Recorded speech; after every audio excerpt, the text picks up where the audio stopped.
Hello and welcome back to Mario Kart 8 Deluxe, where last time we played through the Mushroom Cup on Mirror Mode, and today we're going to be playing through the Flower Cup on Mirror Mode, and we're going to be using Link in the... I guess I'll just use this one. We also unlocked a new glider last time, which is new. We unlocked the Hylian Kite, how's that for perfect timing? And we'll use the Triforce tires, because why not? And you know what, just to go fully on theme, we'll also use the Master Cycle... I think this one matches the color scheme for our current shirt layout better, so use this layout. Here are the stats, and once again we're going to make sure that Smart Steering Auto Acceleration R&D disabled, and so without further ado, let's dive into the Flower Cup on Mirror Mode. Let's do this.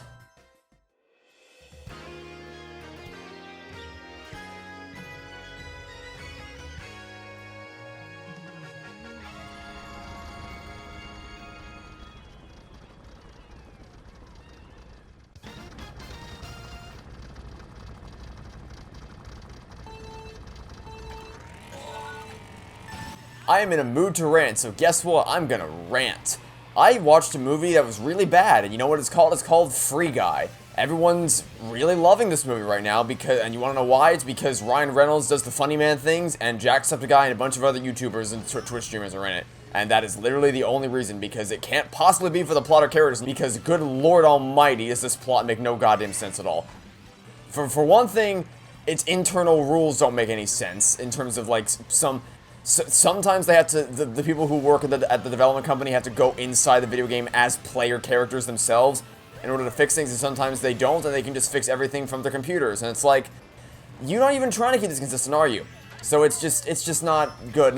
So there's that, there's a bunch of, just the whole world itself is inconsistent with how it functions, and then the actual, there's two parts of the movie. There's the in-game stuff where it's Ryan Reynolds doing Ryan Reynolds things, and then there's the out-of-game stuff where it's Steve from Stranger Things and some other person I have never heard of before doing things at the company where their boss is Korg from Thor Ragnarok, and basically their boss is a moron. So the plot is that the moron boss stole their code and used it to change their game into something else. Basically, these two independent developers came up with a game idea, and they planned to make it their own little self-sustaining AI simulation world thing.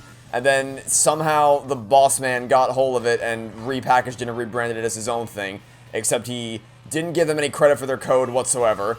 Now, you'd think that if your plan was to steal these people's code and repurpose it for your own game, you wouldn't do something so blatantly stupid as to leave the original build in the game so that any random main protagonist could just waltz around your game looking for the original build, let alone you wouldn't...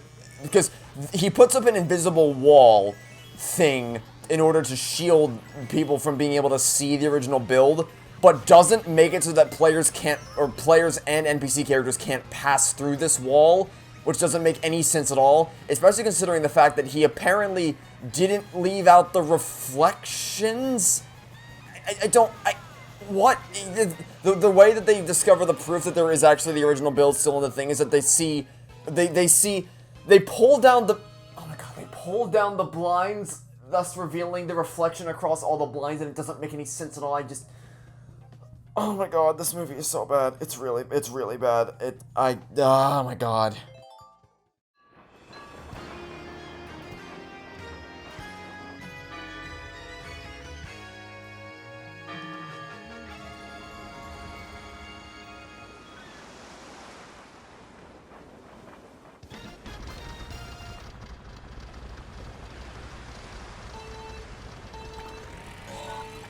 And I love the number one excuse that everyone always uses is, well, they're supposed to be stupid. It's like, no, how stupid? I love this argument because it's so dumb. I love it because, well, you know what you can do is you can just keep lowering the IQ of the enemy faction or the enemy villain or whatever it may be. Just keep lowering it until eventually, and just see how stupid you can make them before the person you're talking to finally goes, yeah, maybe I'm horribly wrong about this shit, and maybe this is actually a terrible villain, doesn't make any goddamn sense at all.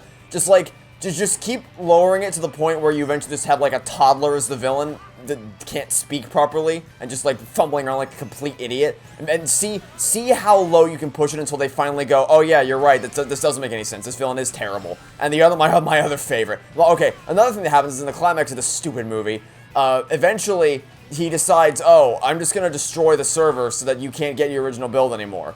Okay, fine, whatever. I hope there's no blue shell that comes after I've just done that now.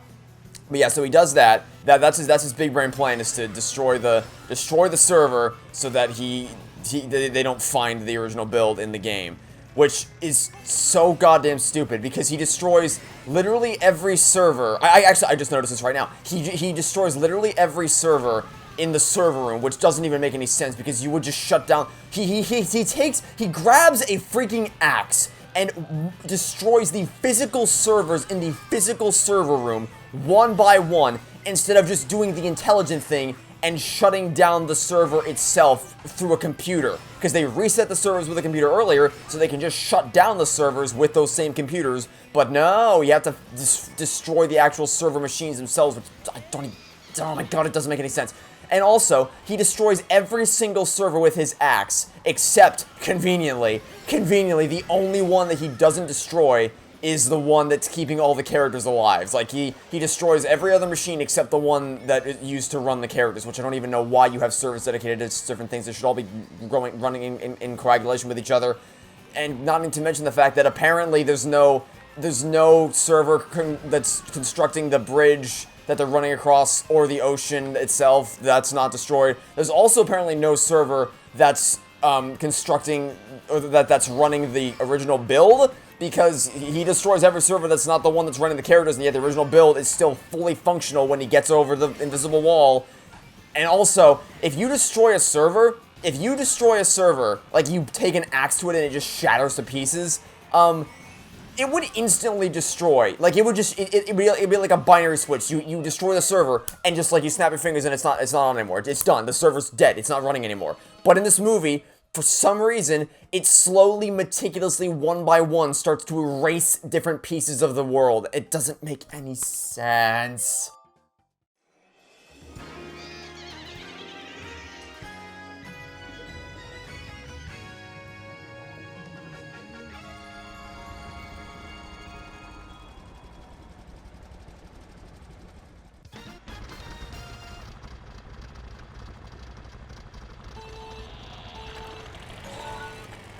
And the number one thing that people will always say in response to this is, "Oh, it's called suspension of disbelief." They'll say that. They'll say that because that's the thing, is they'll say, like, you'll make the argument of this makes no goddamn sense, and then they'll get flustered and angry because they know that you're actually saying things that make sense and are logical, and they don't have the brain capacity to actually figure out how to respond to it in a logical manner. So their immediate recourse is just to say, "Oh, it's suspension of disbelief. It's okay if it doesn't make any goddamn sense," which is an admission that it doesn't make any sense, you idiot. But it's fine. It's whatever. It's fine. People are smart. It's fine. It's just fine. It's fine. It's okay. It's okay. It's totally fine. It's totally fine. I know what you're talking about. But it's just a brain-dead argument, because all I have to, if you say just suspension of disbelief, then all I have to say is, okay, so my suspension of disbelief was shattered by this movie. Uh-oh, where do we go from here? Oh, right, we go nowhere, because saying, oh, suspension of disbelief doesn't warrant a healthy discussion in any reasonable capacity, because everyone's suspension of disbelief is different, so let's just go with what makes sense within the canon and consistency of the universe that it's trying to portray. For God's sake, this movie is so goddamn stupid. Oh, I hate it. When I was watching it, the thing is, when I was watching it, I was like, well, that was really, really bad. And then I didn't actually start to hate it until after I saw what people thought of it, and I'm like, wow, you people really think this is good, don't you? I mean, wow. This is, and that's not even mentioning the insane amount of just cringe that is induced by the pop culture references. Like, there's literally a scene where he summons Captain America's shield. They pull out a lightsaber, there's a portal gun, there's a gravity gun. Oh, that's another thing, by the way. So they reboot the server at one point, because they have to reset his memory for, which, okay, apparently, I mean, if you were gonna, you could've just, the thing is, if he was willing to shut it down anyway, he should've just shut it down at the beginning of the movie and it would all be over, so that's one thing. But fine, you want to reboot the server. So, rebooting the server doesn't do anything, because at the beginning of the movie, the main character, Guy, that's his name, by the way, is Guy, picks up a bunch of power-ups, and among these power-ups is the Captain America shield, the portal gun, the gravity gun, and the lightsaber. Apparently, they were all just in a row at the top of the building, which is abhorrent game design, so, but whatever, they were all there, I guess. So he summons all these abilities, or like he waits until the final battle to use them, despite the fact that if the server was reset, of course now, okay, let's hold on this super horn. I don't think it can reach me in time. Yeah, it can reach me in time. He waits until the final battle to actually use them, but also he was reset, like everything about him was reset when the servers were reset, and yet he still somehow held on to his player inventory until for the final battle, which doesn't make any sense. This goddamn movie.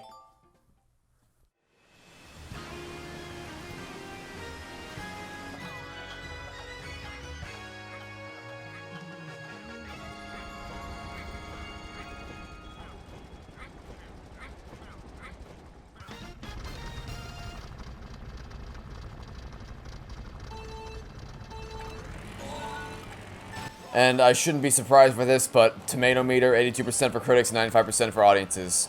Am I surprised at that? No, not even a little bit, but I don't really care because Rotten Tomatoes is a garbage system anyway. I went over this in a previous video. It's terrible, it means nothing. It's just like, just disappointing to see people they trick themselves into thinking this was of any quality whatsoever. Because the thing is, like, I know what's getting people to like it is it's you see Ryan Reynolds and you see you see the lightsaber, and you see the Captain America shield, and you hear the Avengers theme, and you hear the Star Wars theme, and you see the portal gun, and you see the Halo Scorpion, and you see the Pac-Man ghost in the background, and you see all these things that make you go, oh, I know that, I recognize that reference. That's a cool. I like references that are literally designed to bait your nostalgia and pull on your heartstrings. I like these things. They're great. So if you like the movie because of that, it's like, I mean, okay, you can like it for whatever reason you want. But the thing is that I absolutely cannot stand about people is that they are literally incapable of separating I like this to this is good. So when you start bringing up really competent arguments for why none of this makes any goddamn sense at all, their only recourse is to say, suspension of disbelief. Or, they're supposed to be stupid. Or, I don't understand why you didn't like this because I don't have the brain capacity to think for myself. Because that's just... Oh, I hate Free Guy. I really, really hate again, I didn't hate it when I was watching it. I just thought it was bad because I have that ability to make that distinction. But now that I've seen people's reactions to this terrible movie, I hate it with a fiery passion, and I will absolutely be making a video on it. The only reason, honestly, the only reason why I don't have a video out on it right now is because I'm busy making other analysis videos with my primary concern right now being to get out the Toy Story 4 video. That is my main priority right now is to finish that video because good lord almighty, I hate that movie. For as much as I hate Free Guy, I hate Toy Story 4 even more. So at least I can say that is that Free Guy, you're not as bad as Toy Story 4. Congratulations, you passed the lowest bar imaginable. You should feel proud of yourselves. But once I finish my Toy Story 4 video, and once Free Guy comes out on Blu-ray, so I can actually get footage of, because I like to have supplementary background clips to actually explain what I'm talking about for a visual perspective. Once that Blu-ray comes out and I can get the footage, oh boy howdy, I'm gonna rip Free Guy a new one. I don't care if everyone's forgotten about the movie by then, I'm still gonna make a video tearing this absolute travesty of a movie to pieces. And I hope I don't lose now. Hopefully I can still maintain the lead, because Metamar is right on my rear end. So let's just grab the double item box, get the mushroom right here. Okay, that was good. Oh, don't hit the banana. Oh, that was close. That was incredibly close. Okay, I think we're good. Nope, well, maybe not anymore. Okay, that was a lot closer than it should have been, but we're fine. We're fine, it's fine. Alright, in conclusion, Free Guy sucks. Hopefully we'll be able to talk about something more positive next episode.